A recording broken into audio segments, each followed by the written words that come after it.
فطرت کیا ہے؟ کیا آپ نے کبھی غور کیا ہے کہ انسان دل کی گہرائی سے سچ اور نیکی کی طرف کیوں مائل ہوتا ہے؟ یہ کوئی اتفاق نہیں بلکہ یہ انسان کی فطرت ہے۔ فطرت وہ اندرونی کیفیت ہے جو ہر انسان کے وجود میں پیدا ہوتے وقت رکھ دی جاتی ہے۔ یہی فطرت انسان کو بتاتی ہے کہ کیا صحیح ہے اور کیا غلط، چاہے اسے یہ باتیں کسی نے سکھائی یا نہ سکھائی ہوں۔ اللہ تعالیٰ قرآن مجید میں فرماتا ہے، جس کا مفہوم کچھ یوں ہے، یعنی یہ اللہ کی بنائی ہوئی فطرت ہے جس پر اس نے تمام انسانوں کو پیدا کیا۔ اس آیت سے واضح ہوتا ہے کہ ہر انسان کے اندر سچ، نیکی اور حق کو پہچاننے کی صلاحیت پہلے سے موجود ہے۔ ہم اس حقیقت کو اپنی روزمرہ زندگی میں بھی دیکھ سکتے ہیں۔ بچے جو ابھی دنیا کے اصول نہیں جانتے، جب کسی کو تکلیف میں دیکھتے ہیں تو بے چین ہو جاتے ہیں اور فطری طور پر مدد کی طرف بڑھتے ہیں۔ یہ رد عمل سکھایا نہیں جاتا، یہ فطرت کی پہچان ہے۔ نبی کریم خاتم النبیین صلی اللہ علیہ وآلہ وسلم نے فرمایا، ہر بچہ فطرت پر پیدا ہوتا ہے، پھر اس کے والدین۔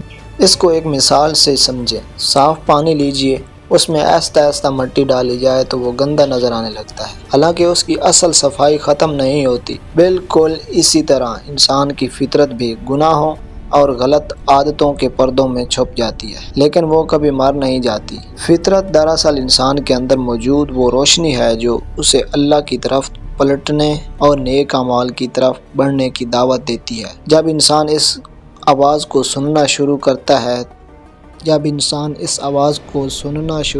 ہے تو وہیں سے اس کی واپسی، اس کا سکون اور اس کی اصل پہچان کا آغاز ہوتا ہے۔ فطرت انسان کے دل میں موجود سچ اور نیکی کا پیمانہ ہے۔